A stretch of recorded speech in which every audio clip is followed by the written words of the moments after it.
Padre, nós começamos o programa de hoje chamando o Espírito Santo de Deus, né? Seja bem-vindo, Espírito Santo de Deus.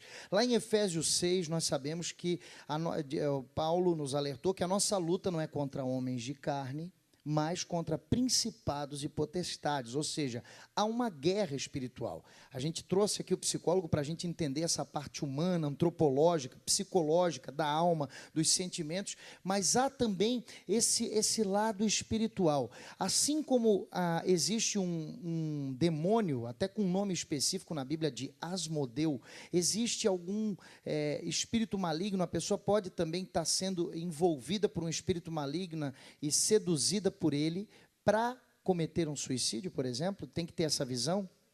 Eu vou te surpreender agora, além de padre, filósofo e teólogo, eu também sou psicanalista e eu trabalho numa clínica. Olha só que maravilha. 4 vezes por semana, estou atuando em 2 consultórios em 2 cidades diferentes.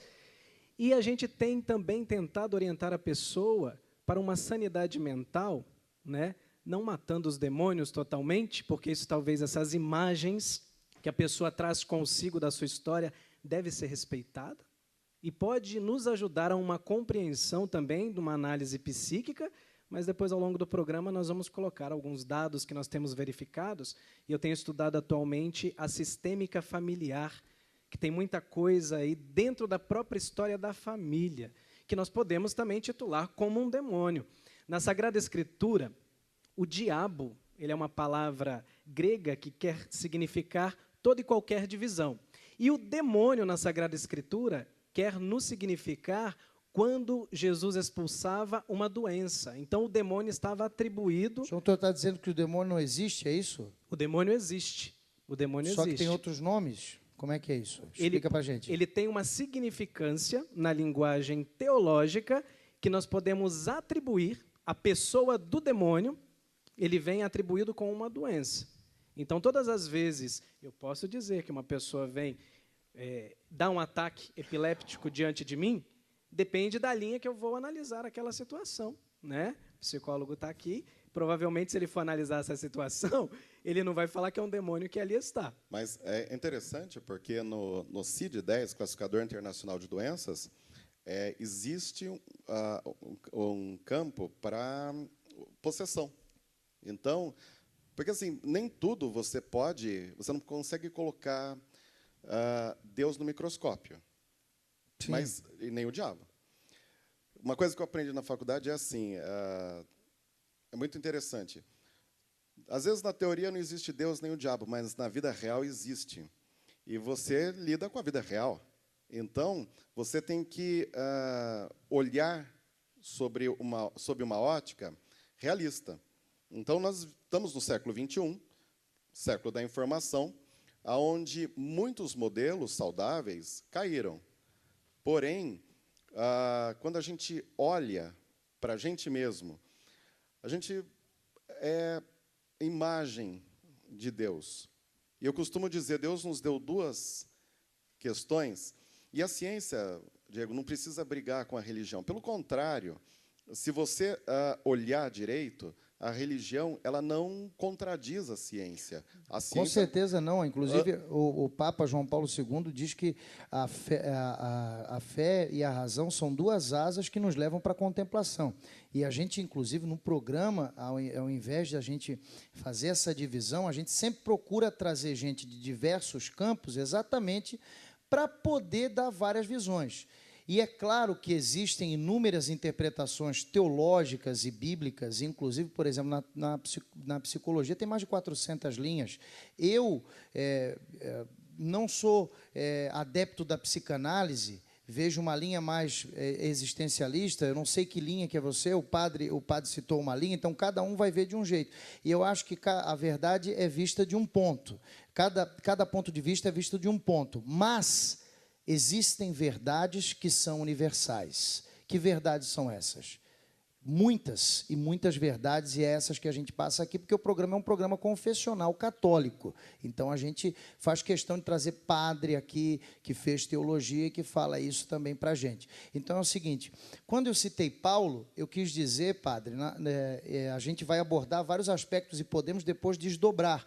Mas eu acredito que, ao invés de relativizarmos o reino espiritual, a gente precisa, sim, se atentar que existem demônios que a gente mesmo constrói, no sentido que, até, por exemplo, Anselmo Grum, os monges do deserto, os padres falam disso, que a gente precisa domar os nossos demônios. Isso é uma questão interessante.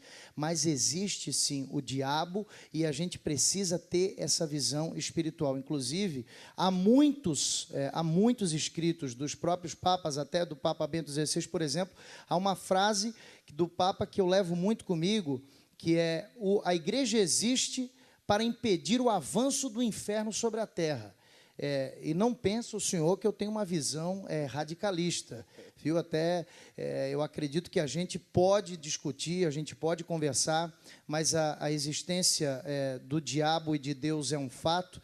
Deus não está morto e o diabo também não. E se a gente achar que está, a gente pode cair em tentação e a nossa carne nos leva à tentação, existe a concupiscência, mas o inimigo de Deus também nos tenta. É nesse sentido que eu quero dizer que existem coisas que estão dentro da nossa cabeça, coisas que são nossas, mas existem também inimigos, espíritos malignos.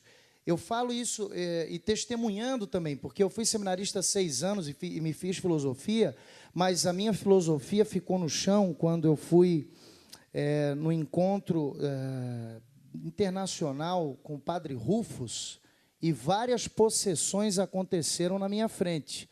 E aí, quando a gente começou a rezar, meu amigo, a gente não abriu Sartre, a gente não abriu Freud, a gente não abriu Marx, a gente não abriu Hegel, a gente não abriu nenhum psicólogo, a gente pegou, abriu a Bíblia, dobrou o joelho no chão, e ali é que o inimigo de Deus foi expulso.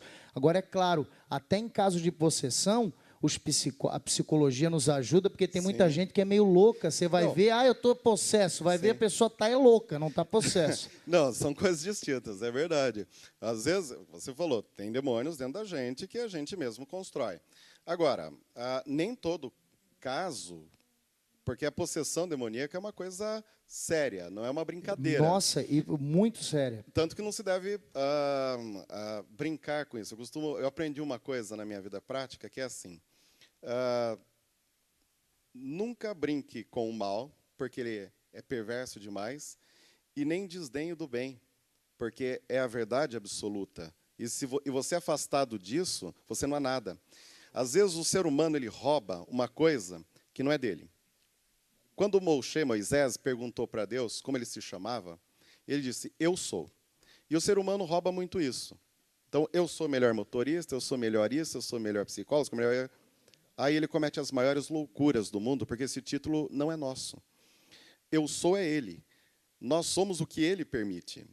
Então, quando nós sabemos o nosso lugar, no mundo, inclusive, e dentro de nós mesmos, nós começamos a espantar esses demônios, essas coisas. Até porque o inimigo de Deus quis tomar o lugar de Deus, e aí é que mora. E olha que interessante, você falando disso, né? Hoje eu tive o presente de conhecer você, conhecer o padre, o pessoal bacana, o padre é muito ilustrado, uma enciclopédia. E olha que interessante, a palavra, os nossos primeiros pais, por exemplo, Adão e Eva e tal, é que a proposta do diabo é boa. Porque qual que é a proposta dele? Não é ser alguém maior, é ser igual a Deus. Você vai tomar o lugar de Deus. Até porque acima não tem nada mesmo. Então, a proposta era boa. E a nossa derrocada. Quando a gente aceita essa mesma proposta, porque ele oferece todo dia. Né? Isso daí. Falou, você quer ser igual a Deus? Né? Porque a proposta para os nossos primeiros pais era essa. Você não vai ser mais ou menos, vai ser igual. Aí, igual é sedutor, porque o ser humano, nós somos corruptíveis muito pelo poder.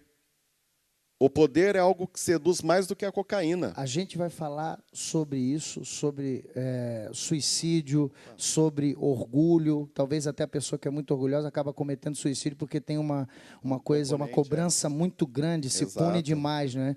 Às vezes a gente precisa respirar fundo, ir para o intervalo e voltar, porque com certeza esse tema vai fazer você pensar e vai fazer você rezar. E daqui a pouquinho um convite especial da Renovação Carismática Católica, dos jovens, dos sentinelas, para você. Seja bem-vindo. Espírito Santo.